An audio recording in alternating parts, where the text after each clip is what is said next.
A continuación, tendremos las palabras del senador Jorge Luis Preciado Rodríguez, presidente del Instituto Belisario Domínguez del Senado de la República. Agradezco al señor presidente del Senado de la República, el senador Miguel Barbosa, la invitación a este foro, que sin duda alguna va a marcar la agenda legislativa del Senado de la República en los próximos años. De igual manera, agradecer al presidente de la Junta de Coordinación Política, al senador Emilio Gamboa, que nos acompaña en este foro y finalmente hemos trabajado de manera conjunta los coordinadores para tratar de buscar y establecer una agenda conjunta para el Senado de la República y creemos que estamos convencidos que la participación del presidente de la Junta de Coordinación Política facilita el que podamos llevar a cabo una agenda que nos permita atender uno de los puntos más importantes en la agenda de las dos cámaras. De igual manera, la señora Marcia de Castro, gracias por acompañarnos y sobre todo por esta extraordinaria ponencia que no me queda ninguna duda que va a hacer en virtud de los años que tiene usted trabajando este tema tan delicado, no solo para México, sino para Latinoamérica. Por lo tanto, le doy la bienvenida aquí al Senado y agradecer su presencia. Decía don Efraín González Luna, uno de nuestros fundadores, decía: la política social no es la explotación política de los problemas sociales, sino la acción recta y eficaz del Estado para instaurar, fortalecer y defender un verdadero orden social. En los últimos años, el Senado de la República, en los últimos 2 años, hemos logrado hacer cambios importantes en materias muy diversas. Hablaríamos por lo menos de 18 reformas estructurales que estuvieron sin lugar a dudas pendientes los últimos 30 años y afortunadamente con la voluntad de todas las fuerzas políticas, de todos los grupos parlamentarios y del gobierno federal y estatal, incluyendo los congresos locales cuando se trataba de reformas constitucionales, logramos sacar reformas tan importantes como telecomunicaciones, energía, nueva ley de amparo, código de procedimientos penales único, una reforma educativa, una reforma financiera, una reforma en competencia. La única o los únicos temas que se nos fueron o que no fuimos atendiendo fue sin duda alguna el tema de la política social. Salvo la ley para la protección de niños y niñas y adolescentes, que acabamos de aprobar como iniciativa preferente del presidente Enrique Peña Nieto, salvo ese tema, creo que los demás puntos de la agenda los tenemos pendientes. Y creo que el que hoy llevemos a cabo un foro de este tipo nos va a permitir que en los próximos meses el Senado de la República establezca una agenda que nos permita atender uno de los problemas más importantes y más añejos en el país, que sin duda alguna es la política social. Independientemente del partido que gobierne, independientemente de los recursos que se han destinado a estas áreas, no solo por parte de los gobiernos federales, sino estatales y municipales, y hablamos de recursos que van por el orden de los 90,000 millones de pesos por año para atender diversos programas en materia social.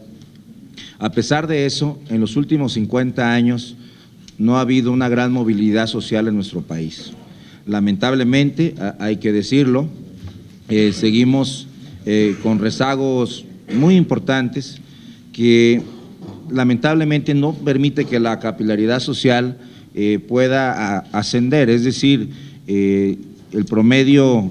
de pobres en nuestro país sigue siendo una cifra muy importante y estamos hablando no solamente de pobreza alimentaria, sino también de pobreza patrimonial, que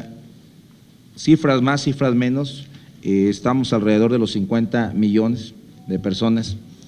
y que lamentablemente pues sufren de pobreza y en algunos casos de pobreza extrema. Necesitamos desde el Senado de la República buscar los mecanismos que nos permitan trabajar para que las nuevas reformas que hagamos y los nuevos programas que implementen los gobiernos federales, estatales y municipales pues no sean solamente vistos como programas político-electorales, que hay que decirlo también, en muchísimas ocasiones, quienes en algún momento gobernamos, pues veíamos un programa social no como el objetivo de resolver el problema a la gente, un problema de fondo, sino lo veíamos con el fin de llevar votos a los partidos políticos. Y creo que esa perversidad que caracteriza a los programas sociales, pues no ha permitido que tengamos un verdadero desarrollo social en el país, ni en los estados, ni en los municipios. Sigue siendo increíble la diferencia entre estados, incluyendo los estados del norte respecto a los del sur y respecto a los del centro, en virtud pues de que muchos de estos programas lamentablemente son utilizados solo con fines político-electorales. Creo que debemos de atender por lo menos tres áreas importantes para poder sacar adelante a nuestro país y sobre todo a la gente que se encuentra en una posición de pobreza extrema. Primero, debe ser el lograr fortalecer el crecimiento económico de nuestro país.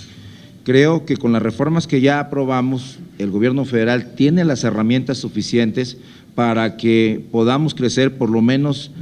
1 o 2 puntos por arriba de lo que venimos creciendo. Creemos que si logramos crecer al 3.5 o al 4.5 en los próximos años, podemos ir reduciendo esa distancia que se establece entre aquellos que de alguna forma pueden vivir decorosamente y aquellos que nada tienen. Creo que este es un punto muy importante que debemos sacar adelante los legisladores, pero también debe asumir su responsabilidad el gobierno federal.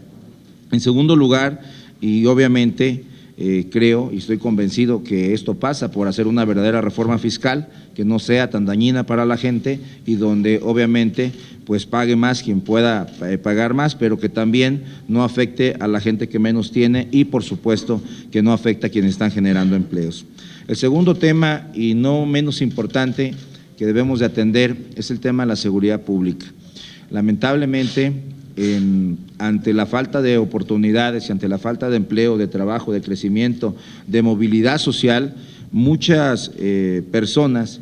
se van por el lado equivocado, se van por el lado de transgredir la ley y vemos ejemplos gravísimos como en el estado de Guerrero, en el estado de Oaxaca, en el estado de Morelos, por mencionar solo algunos, donde lamentablemente un problema económico se convierte en un problema de inseguridad y luego se convierte en un problema social. Creo que es muy importante atender las causas y no solamente atender los efectos. El hecho de que tengamos un país en una crisis de inseguridad tan grave no es solamente se debe de resolver sacando más policías, soldados y marinos a las calles. Creo que aquí este es uno de los temas fundamentales de este foro, es decir, cuáles son las causas que nos han llevado a que tengamos una situación de crisis y sobre todo de inseguridad en el país. Pues yo creo que parte fundamental es que no atendimos inicialmente los 3 factores que pudieron ayudar. 1, el factor educativo; 2, el factor de crecimiento económico; y 3, el factor de generarle la expectativa a los jóvenes de que pueden vivir y crecer en un país diferente y ellos lograr crecer y subir dentro de la escala social para que les permita tener una vida distinta a la que hoy tienen. Y en tercer lugar, yo creo que para atender este tema,